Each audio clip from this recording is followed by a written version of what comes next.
Effectivement, Traviata est un rôle qui est très important pour toutes les compagnies d'opéra.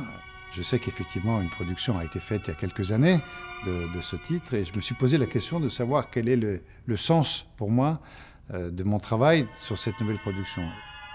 Ce qui a été important pour moi, c'était de donner la possibilité à ce personnage qui appartient à l'histoire de l'opéra d'être un personnage d'aujourd'hui. Avant qu'il ne soit un personnage de l'histoire de l'opéra, Traviata était dans l'esprit de Verdi un personnage moderne. C'était un personnage de son temps et du temps des spectateurs. Malheureusement, on lui a interdit de faire ça à la création parce que l'effet de proximité, l'effet de miroir tendu à ses contemporains, à la société, était tellement fort que la censure à l'époque à Venise a eu peur. Donc ils ont obligé Verdi à faire une production qui se situait 150 ans auparavant.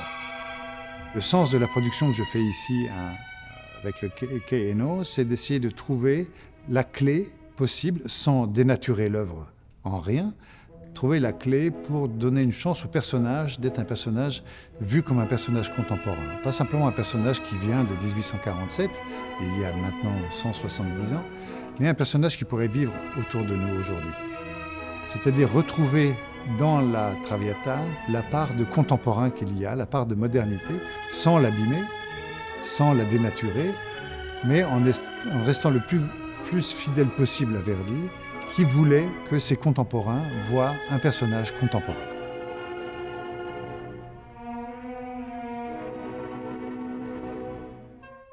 Le concept de la scénographie est très simple. On passe par différents lieux qui sont des lieux plus ou moins concrets et des lieux qui appartiennent à notre environnement contemporain. Le premier lieu, qui est celui du premier acte, est une salle de musique. J'ai voulu partir des musiciens et des chanteurs comme étant des interprètes de ce personnage et travailler, montrer leur rencontre avec ces personnages et qu'ils deviennent petit à petit, eux-mêmes qu'ils s'emparent petit à petit des personnages.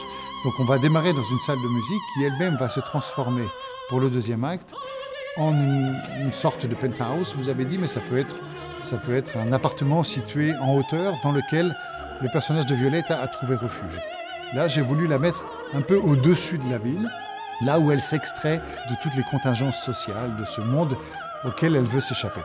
Le troisième acte est un acte, lui, qui aussi est une transformation de ce même espace, qui avance et qui est un espace qui donne à voir un espace plus festif et plus de basement, un peu plus comme ça dans les sous-sols, qui est le monde de Flora, qui est un monde de la fête un peu plus vulgaire, un peu caché, surtout un peu plus, voilà, qui appartient plus au sous-sol.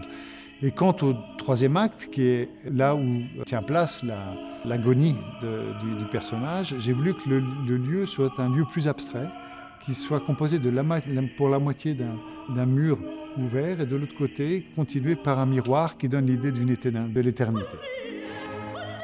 Donc chaque décor, chaque acte a sa spécificité, plus on va vers une forme d'abstraction, qui accompagne les choix qui sont faits par le personnage elle-même de se détacher, d'abord de la chanteuse qui va s'identifier à Violetta, puis le personnage de Violetta qui petit à petit va se détacher de sa vie de courtisane pour pouvoir trouver un chemin vers la paix au moment où elle se sait condamnée par une maladie incurable. Alors effectivement, dans le cadre d'un projet comme ça, les costumes s'inspirent de formes modernes qu'on voit tous les jours. Mais c'est aussi des costumes qui s'inspirent aussi de formes anciennes, notamment pour la fête chez Flora. C'est une revisite, une redécouverte des formes de 1847, on va dire, de la lignée 19e. Plus qu'à un costume en particulier, c'est le langage global qui m'a importé. J'ai longtemps parlé avec la costumière Clara Pelufo Valentini pour essayer de trouver la justesse, le bon équilibre entre des choses modernes qui ont l'air casual de tous les jours, mais qui doivent être quand même avoir un impact théâtral. C'est toute la difficulté quand on travaille sur des costumes modernes, sur une chose qui prétend être moderne, c'est quand même lui conserver une chose qui a un impact décoratif, qui soit fort, qui ait une personnalité, mais qui ne soit pas frustrant pour le public. Le public s'attend des crinolines, il s'attend à des belles robes 19e, il s'attend. Et il faut trouver le moyen quand même de lui donner une satisfaction, de lui donner des choses belles à voir, même si elles appartiennent, elles sont un peu surprenantes pour lui et qu'elles appartiennent à un monde différent de celui qu'elles attendent.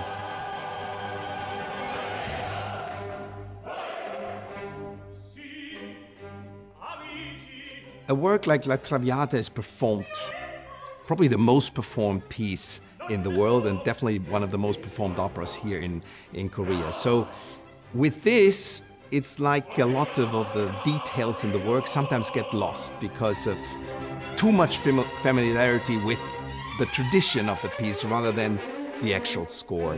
So there are a lot of cuts that are usually done, and we won't do these cuts. For example, we present both verses of her first aria and also both verses of her last aria of Traviata, which is very rarely done. Also, we will see that the ending, as Verdi has presented it, is slightly different. There's also a tendency to leave out other parts at the very end of the opera. So Verdi was extremely precise with his writing, knowing, of course, the Italian language fabulously well. Also, Verdi is extremely detailed when it comes to rhythm. So when he alters something rhythmically, it is always with an intent. In Traviata, we have a lot of this breathing in between, so he compresses the rhythm and wants actually the soprano to breathe in between artificially to also demonstrate the state of her health, this difficulty breathing. This is something that he puts very much into the score. But because we consider La Traviata a bel canto opera, we don't want this verismo approach. Like in Puccini and in Mascagni, but it is actually already a little bit of verismo.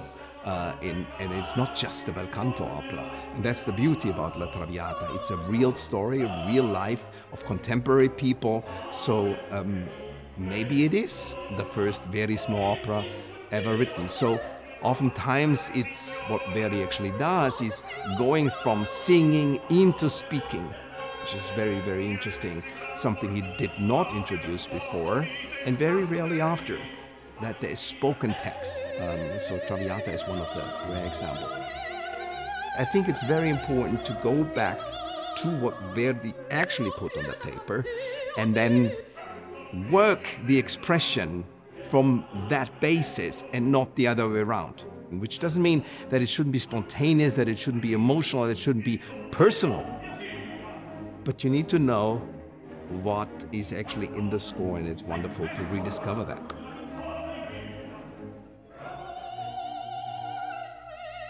Definitely the scene between Germont and La Traviata. It's also the biggest scene, it's the most complex scene with the most tempo changes and the most radical scene in the whole piece. And it's something that is very close to Verdi's heart, because it builds this relationship, this father-daughter relationship is a running leitmotif in Verdi's work.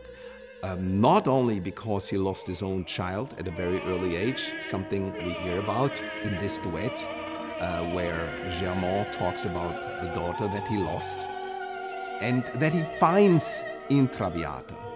And the same for Traviata, she is alone in this world, and she's longing for a father. So it's a bit like the relationship between Gilda and Rigoletto, but here it is even more real. So this scene that goes through all the emotions of rejection, of accusation, of sacrifice, and of huge conflict between the two becomes a very tender and very touching direct father-daughter scene. And it's one of the strongest things Verdi has ever written, with no doubt.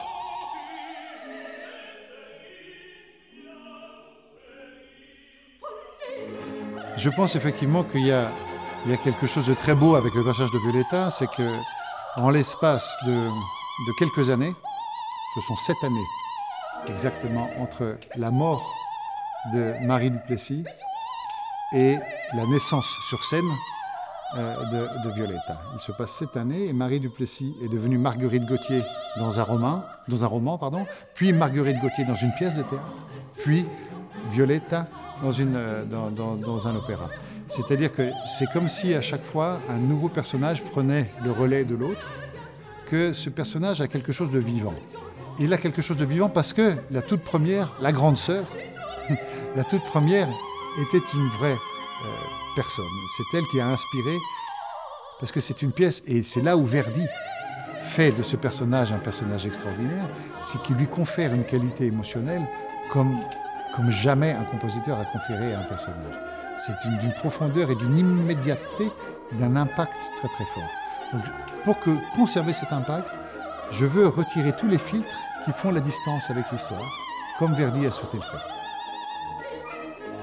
J'espère vraiment que les spectateurs ici à Séoul vont pouvoir être sensibles à cette idée que cette Traviata pourrait être une de leurs filles, ou une de leurs sœurs, une de leurs, et que, bien sûr, ils vont voir Traviata avec le désir de voir une chose qui appartient au passé, avec le désir de voir des belles choses, de la belle musique, mais c'est aussi, j'espère qu'ils vont pouvoir profiter de cette immédiateté qu'on va essayer de leur proposer, et de cette identification possible avec ce personnage. Je crois beaucoup à cette idée de l'identification avec le public de ce personnage-là, pas simplement comme étant un personnage mythique, mais comme étant un personnage qui pourrait être leur sœur, leur fille.